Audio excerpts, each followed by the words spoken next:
اعوذ باللہ من الشیطان الرجیم بسم اللہ الرحمن الرحیم اللہم صلی وسلم علی محمد وعلی آل محمد بعدد کل شیء معلوم لک بسم اللہ الرحمن الرحیم وجعلنا النہار معاشا صدق اللہ العظیم۔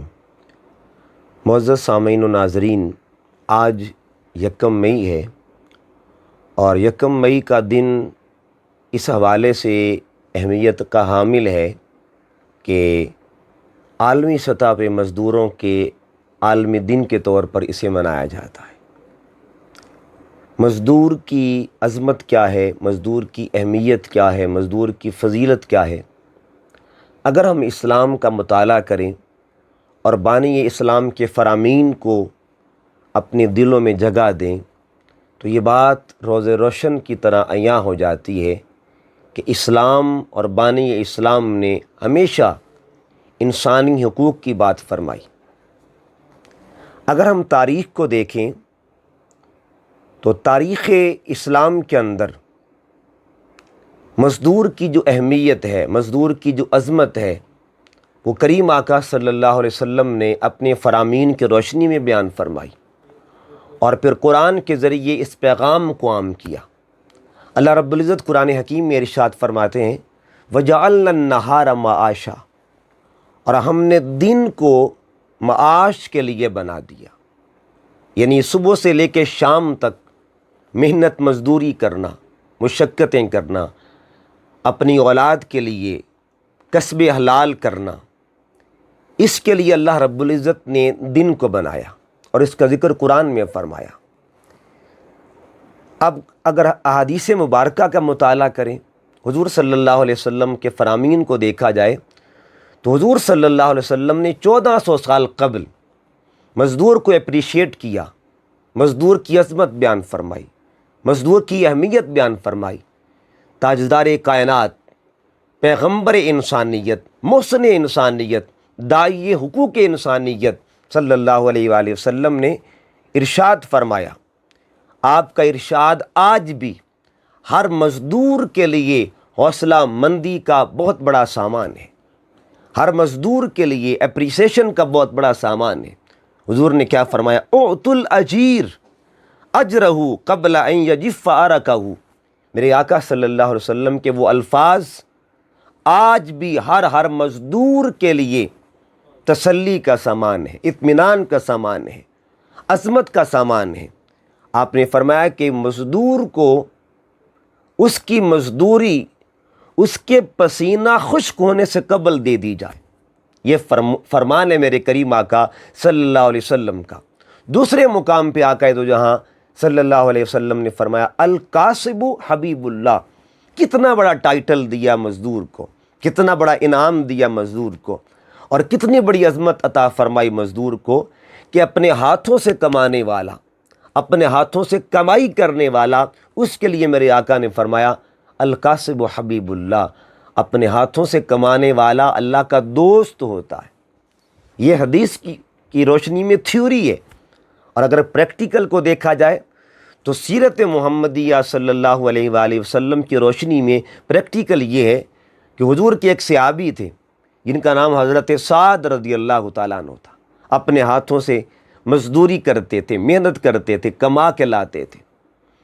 ایک دن چند کھجوریں اسلام کی خدمت کے لیے انہوں نے پیش کی، اپنے ہاتھوں سے کمائی کر کے محنت کر کے لائے۔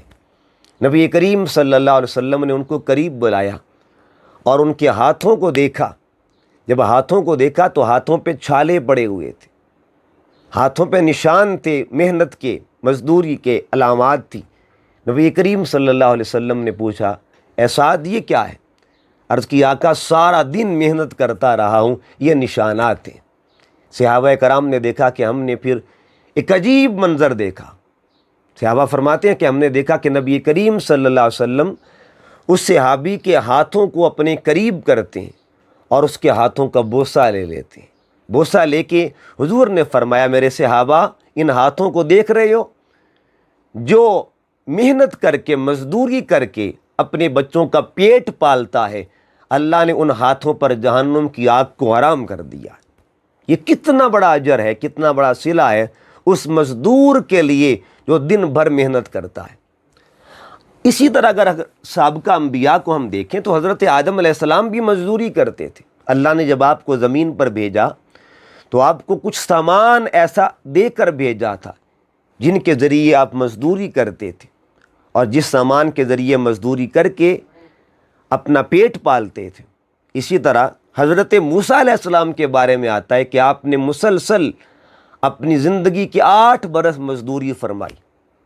حضرت عیسیٰ علیہ السلام کی زندگی کو دیکھیں، آپ کی جو حیات زمین پہ گزری، اب تو وہ آسمانوں پہ ہیں، آپ نے جو عرصہ زمین پہ گزارا، اس حیات پاک کی روشنی میں ایک واقعہ ملتا ہے۔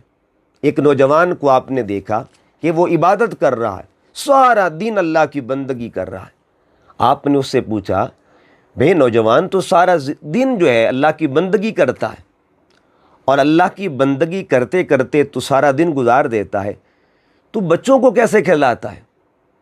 تو اس نے کہا، جی حضور بات یہ ہے، میرا جو بھائی ہے وہ مزدوری کرتا ہے، وہ کماتا ہے اور وہ کچھ مجھے بھی دے دیتا ہے، اس کی مزدوری پر میں بھی گزارا کر لیتا ہوں۔ تو آپ نے فرمایا کہ وہ تجھ سے بڑھ کے اللہ کی بندگی کر رہا ہے، تو اس سے بڑھ کے اللہ کی عبادت کر رہا ہے۔ اگر ہم قرآن حکیم کو دیکھیں تو سورہ جمعہ کے اندر اللہ رب العزت نے اس عمل کو جو درجہ عطا کیا، فرمایا فَإِذَا قَضَيْتُمُ الصَّلَاةَ فَانتَشِرُوا فِي الْأَرْضِ وَابْتَغُوا مِنْ فَضْلِ اللَّهِ، جب تو نماز مکمل کر چکو تو زمین پہ بکھر جایا کرو، پھیل جایا کرو، منتشر ہو جایا کرو، وَابْتَغُوا مِنْ فَضْلِ اللَّهِ، اور اللہ کا فضل تلاش کرو۔ یعنی مزدوری جو ہے اس کو اللہ کا فضل قرار دے دیا گیا، مزدوری کرنے والے کو اللہ کا دوست قرار دے دیا گیا، مزدوری کرنے والے کو حضور صلی اللہ علیہ وسلم نے پسند فرمایا۔ آقا تو جہاں صلی اللہ علیہ وسلم نے سر عام اس کی محبتوں کا، اس کی فضیلتوں کا اظہار کیا۔ تو کتنا بڑا اجر ہے مزدور کے لیے، کتنا بڑا مقام ہے مزدور کے لیے۔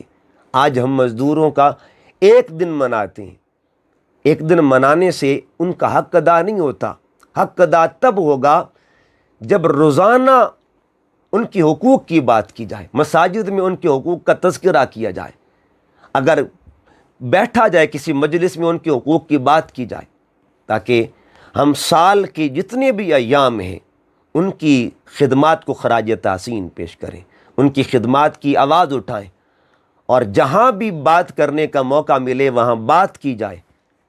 اس کا مطلب یہ ہوا کہ ہمیں ایک دن نہیں، ایک دن منا کے پھر سو جائیں، اور پھر سال کے بعد پھر ایک دن 1 مئی کا دن، یہ حق ادا نہیں ہوتا۔ حق ادا تب ہوگا جب ان کے حقوق کو ہم عملی طور پر لوگوں کے سامنے پیش کریں اور اس کا عملی اظہار کیا جائے۔ آئین پاکستان آج بھی ان کے حقوق کی بات کرتا ہے، مگر اطلاق نہیں ہو رہا۔ اس کے اطلاق کے لیے عملی جد و جہد کرنی چاہیے، اس کی امپلیمنٹیشن کے لیے عملی طور پر آواز اٹھانی چاہیے، تاکہ مزدوروں کو کامل طریقے سے ان کی حقوق مل سکیں۔